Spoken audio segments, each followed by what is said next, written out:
मंडलजीने जे सांगितलं आपल्याला की त्यांच्या ओव्हरऑल ग्रोथमध्ये बुलदेव साहेबांचं किती कॉन्ट्रीब्युशन आहे, म्हणजे अगदी इंग्रजी शिकवण्यापासून तर त्यांच्या रहनसहनसाठी त्यांचा जो एटिकेट ज्याला म्हणतो ती इम्प्रूव्ह करताना त्यांनी दाखवलं का ते खरोखरीच एक डेव्हलपमेंट ऑफिसर आहे. डेव्हलपमेंट म्हणजे विकास.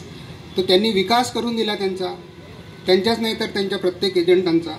त्यांचे एजंट्स म्हणजे त्यांच्यासारखेच त्यांचे एजंट डिसिप्लिन्ड आहेत आणि खरंच त्यांनी जी मेहनत घेतली त्याच्या मेहनतीचा त्यांना प्रत्येक एजंटांना त्यांचा फायदा झालेला आहे. यानंतर आपल्यापैकी काही लोकांना जर 2 शब्द बोलायचे असतील तर त्यांनी पुढे येऊन बोलू शकता. थोडं वेळेचं थोडंसं भान ठेवा.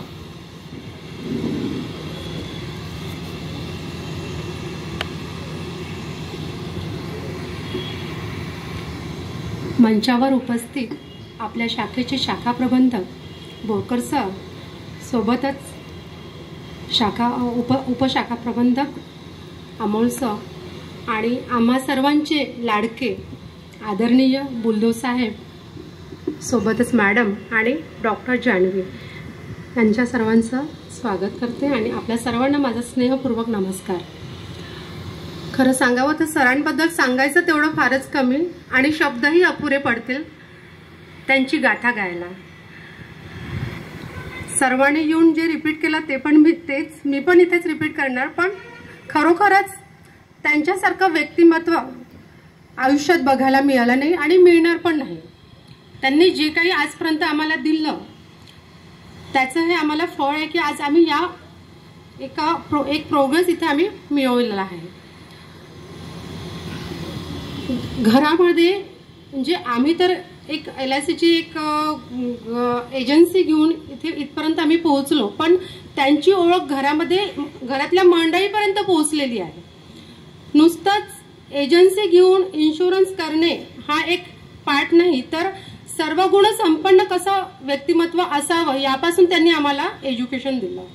इव्हन कोरोना पिरियडमध्ये आपण सर्वच घरी होतो, पण तो सुद्धा वेळ वाया जाऊ नये याचा सुद्धा त्यांनी अभ्यास करून आम्हाला कम्युनिकेशनचे क्लासेस दिले. पर्सनॅलिटी डेव्हलपमेंट काय असतं यावरती मुद्दे सांगितले आणि त्या क्लासेसच्याच आज भरोशावर आज आम्ही इथे येऊन प्रत्येकजण बोलण्याची हिंमत करू शकत आहोत. त्यांनी कधीही आम्हाला बिझनेस करा असं म्हटलं नाही. मंडल सरांनी म्हटलं ते अगदी बरोबर आहे, बिझनेस करा कधीच नाही म्हटलं. आणि त्यांनी एक पार्ट जो आम्हाला समजावून सांगितला त्यामधूनच आज आम्ही इथपर्यंत पोहोचू शकलेलो आहोत. कुठल्याही समस्येचं कारण शोधायचं म्हटलं तर प्रत्येकाच्या तोंडात असतं बुलदेव साहेब. इव्हन घरी सुद्धा मुलांना सुद्धा माहिती आहे मम्मी बुलदेव साहेबांना फोन करणार. मुलं सुद्धा म्हणतात मॅडम की बुलदेव साहेबांना फोन करा, काय अडचण नक्कीच दूर होईल. आणि त्यांना एवढ्या आयुष्यामध्ये म्हणजे माझा 15 वर्षाचा आज एजन्सीचा पिरियड झालेला आहे, कधीच रागवताना बघितलं नाही आणि कुठल्याही प्रश्नाचं अगदी आनंदमयी शांतपणे व्यवस्थित उत्तर दिलेलं आहे.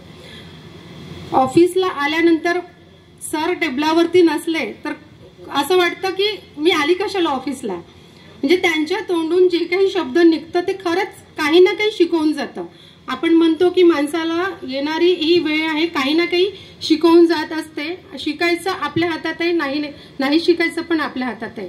पण साहेबांच्या टेबलावरती येऊन बसल्यानंतर प्रत्येकदा काही ना काही नवीन शिकायला मिळालेलं. इव्हन फोन करताना सुद्धा वेळ बघतो मॅडम आम्ही आणि 2 तास आहे का आपल्याकडे ती वेळ बघून साहेबांना फोन करतो. 5 मिनिटात बोलायचं असेल तर सरांना फोन नाही करत आम्ही. आणि रात्रीची वेळ अगदी 10 वाजता फोन केला तरी पण 12 कधी वाजेल ते कळत नाही. आणि अगदी नुसतं सरांच्या तोंडून जे शब्द पडतात ते ऐकत राहावं असंच वाटत असतं. कारण ते सरांचे जे शब्द आहे खूप काही शिकवून जातं. आयुष्यामध्ये पैसाच सर्व काही असतं असं नसतं, तर सर्वांसोबत प्रेमाने कसं वागायचं, काय पर्सनॅलिटी डेव्हलपमेंट कसं, हे सगळं काही आम्हाला आज सरांनी शिकवलेलं आहे. सरांनी बोलताना म्हटलं होतं की माझ्यातला फक्त 20% पार्ट मी तुम्हाला सांगितलेला आहे, फक्त 20% पार्ट. जेव्हा की आम्ही इथे येऊन त्यांची गाथा गायला सुद्धा शब्द अपुरे पडत आहे, ते 80% काय असतील विचार करू शकत नाहीये. आणि शेवटी वेळ ही प्रत्येकाची असते. निरोप समारंभ हा प्रत्येकाचा असतो आणि त्या निरोप समारंभामुळे आज त्यांचं एक 60वी त्यांनी गाठलेली आहे. ऑफिशियल त्यांचं रिटायरमेंट झालेलं आहे, पण त्यांनी शब्द दिलेला आहे की मी ऑफिशियली सुद्धा जर का रिटायरमेंट झालेलो पण तरीही तुमच्यासाठी 24 तास माझी सेवा उपलब्ध राहील. त्यामुळे तुम्ही बिलकुल मनाने खचू नका. पण तरी सुद्धा शब्द अपुरेच पडत आहे. एवढे बोलून मी माझे 2 शब्द संपवते आणि इथून पुढील प्रवासासाठी त्यांना आमच्या कमांडो टीमच्या वतीने शुभकामना देते आणि त्यांना निरोगी जीवन लाभो अशी प्रार्थना करते. थँक्यू.